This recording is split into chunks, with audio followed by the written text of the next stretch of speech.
મહેસાણા મનપાની મળી સ્ટેન્ડિંગ કમિટીની બેઠક અંડરપાસમાં પાણી નહીં ભરાય તેવો દાવો કરવામાં આવ્યો। અંડરપાસમાં પાણીના નિકાલ માટેની વ્યવસ્થા કરાશે। 24 કલાક પમ્પિંગ મશીન કાર્યરત કરાશે। વરસાદી પાણીના બચાવ માટેની પણ વ્યવસ્થા કરાશે। તો ટ્યુબવેલ મોટર પંપ સપ્લાય માટે કરાશે વ્યવસ્થા। ત્યારે અંડરપાસમાં પાણી નહીં ભરાય અને પાણીના નિકાલ માટેની વ્યવસ્થા કરવામાં આવી હોવાની વાત પણ આ સ્ટેન્ડિંગ બેઠકમાં કરવામાં આવી છે। 24 કલાક પમ્પિંગ મશીન જે છે તે કાર્યરત રહેશે। વરસાદી પાણીના બચાવ માટે પણ કાર્યવાહી કરાશે। ટ્યુબવેલ અને મોટર પંપ સપ્લાય માટે પણ વ્યવસ્થા કરાશે। અંડરપાસમાં પાણીના નિકાલ માટેની વ્યવસ્થા કરાશે। 24 કલાક પમ્પિંગ મશીન કાર્યરત કરાશે।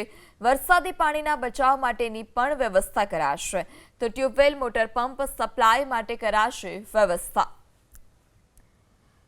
ત્યારે અંડરપાસમાં પાણી નહીં ભરાય અને પાણીના નિકાલ માટેની વ્યવસ્થા કરવામાં આવી હોવાની વાત પણ આ સ્ટેન્ડિંગ બેઠકમાં કરવામાં આવી છે।